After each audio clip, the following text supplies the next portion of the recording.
আসসালামু আলাইকুম। আজকে বিশ্বে স্বাগত জানাচ্ছি আমি উম্মে সুরাইয়া। উগান্ডার রাজধানী কাম্পালার পাহাড়ি নাসাকেরো এলাকায় অবস্থিত স্টেট হাউস গত 4 দশকের বেশি সময় ধরে একজন মানুষেরই আবাস। ইউয়েরি মুসেভেনি 15 জানুয়ারির নির্বাচনে আবারও জয়ী হয়ে টানা সপ্তমবারের মতো ক্ষমতায় বসেছেন তিনি।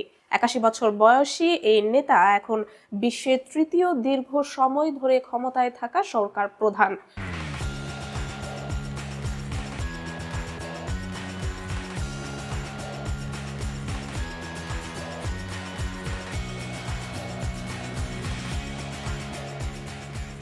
উগান্ডার প্রায় 70% মানুষ 35 বছরের নিচে, যাদের বড় অংশ জীবনে আর কোনো প্রেসিডেন্টই দেখেনি।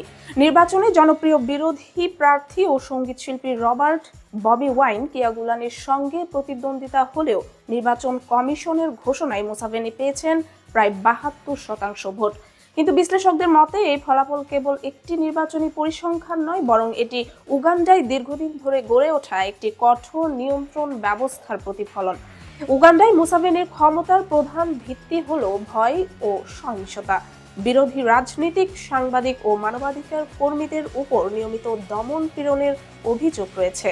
2020 সালে ববি ওয়াইন রাজনীতিতে আবির্ভূত হওয়ার পর তরুণদের মধ্যে তিনি দ্রুত জনপ্রিয় হয়ে ওঠেন, কিন্তু তার সমাবেশগুলোতে নিরাপত্তা বাহিনীর সহিংসতায় বহু সমর্থক নিহত হন।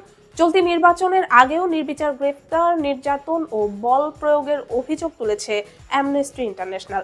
মুসাভেনির আরেকটি কৌশল হলো ক্ষমতার ভেতরে ভয়ের রাজনীতি তৈরি করা। বিশ্লেষকদের মতে তিনি ইচ্ছাকৃতভাবে নিজের ঘনিষ্ঠদের দুর্নীতি ছড়াতে দেন, পরে সেই দুর্নীতিকেই নিয়ন্ত্রণের অস্ত্র হিসেবে ব্যবহার করেন। 2005 সালে সংবিধান থেকে মেয়াদসীমা তুলে দেওয়ার পর তার অনির্দিষ্টকালের শাসনের পথ পুরোপুরি খুলে যায়। একই সঙ্গে সোমালিয়ায় আল শাবাব বিরোধী অভিযানে সেনা পাঠিয়ে তিনি যুক্তরাষ্ট্র সহ পশ্চিমা শক্তির কৌশলগত সমর্থন ধরে রেখেছেন।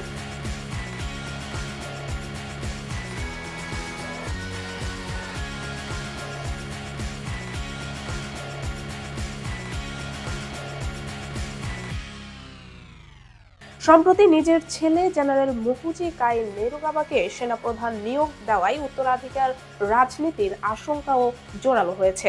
কিন্তু উগান্ডা একা নয়, ক্যামেরুনে একই ধরনের দীর্ঘ শাসনের আরেকটি উদাহরণ দেখা যায়। 2024 সালের অক্টোবরে 92 বছর বয়সী প্রেসিডেন্ট পল বিয়া অষ্টম মেয়াদে জয় পান। 1982 সাল থেকে ক্ষমতায় থাকা এই নেতা বর্তমানে বিশ্বের সবচেয়ে বয়স্ক ক্ষমতাসীন সরকার প্রধান। দীর্ঘ সময় জনসমক্ষে অনুপস্থিত থাকায় তাকে বলা হয় অনুপস্থিত প্রেসিডেন্ট। তবু সবাই জানে নির্বাচন শেষ পর্যন্ত তার পক্ষেই যাবে।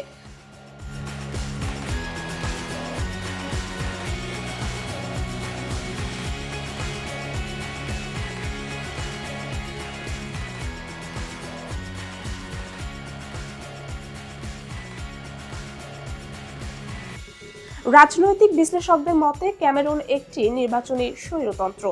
নির্বাচন হয়, কিন্তু নির্বাচন কমিশন কার্যত সরকারেরই অংশ। বিরোধীদের প্রচারের সুযোগ সীমিত, গণমাধ্যম নিয়ন্ত্রিত, আর ফলাফল অনেকটাই পূর্ব নির্ধারিত। বিরোধী প্রার্থী ইসা চিরোমার সমর্থনে বিক্ষোভ দমনে নিরাপত্তা বাহিনীর গুলিতে অন্তত 48 জন নিহত হন। অ্যাংলোফোন অঞ্চলে সরকারের কঠোর অবস্থানের কারণে দীর্ঘদিন ধরে সশস্ত্র বিচ্ছিন্নতাবাদী সংঘাত চলছে।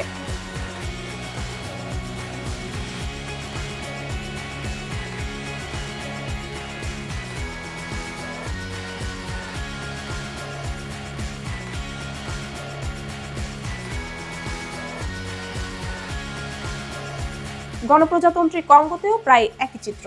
ড্যানিস সাসু এনগুয়েসা 1979 সালে প্রথম ক্ষমতায় এসে টানা 12 বছর দেশ শাসন করেন।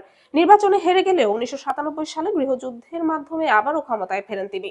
2015 সালে সংবিধান বদলে মেয়াদসীমা তুলে দিয়ে দীর্ঘ শাসনের পথ পাকাপোক্ত করেন এনগুয়েসো। তেল সমৃদ্ধ দেশ হলেও দুর্নীতি ও দমনপীড়নের কারণে কঙ্গো আজও চরম দারিদ্র্যে আটকে আছে। ফ্রান্স ও পরে চীনের সমর্থন তার শাসন টিকিয়ে রাখতে বড় ভূমিকা রেখেছে বলে মনে করেন বিশ্লেষকেরা।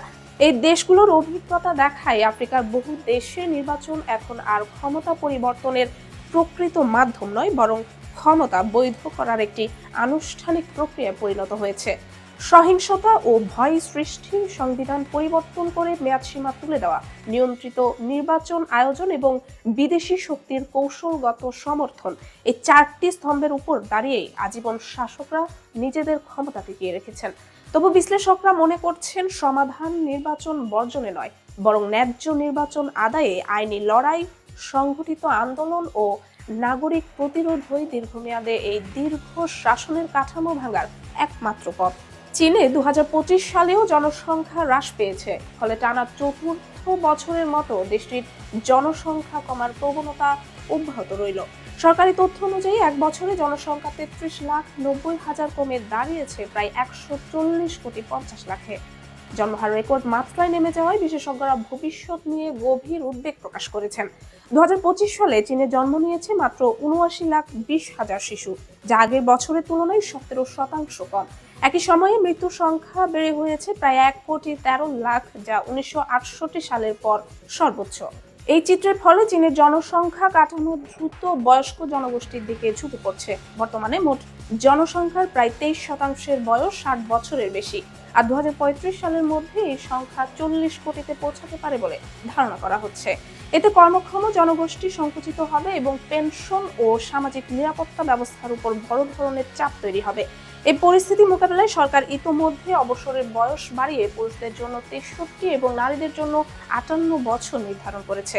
জন্মহার কমে যাওয়ার পেছনে বড় কারণ হিসেবে বিয়েতে অনীহা ও দীর্ঘদিনের এক সন্তান নীতির সামাজিক প্রভাবকে দায়ী করছেন গবেষকরা। 2024 সালে বিয়ের হার 20% কমে গিয়েছিল, যদিও 2025 সালে নিয়ম শিথিল করার পর বছরের শেষ দিকে কিছুটা উন্নতি দেখা গেছে।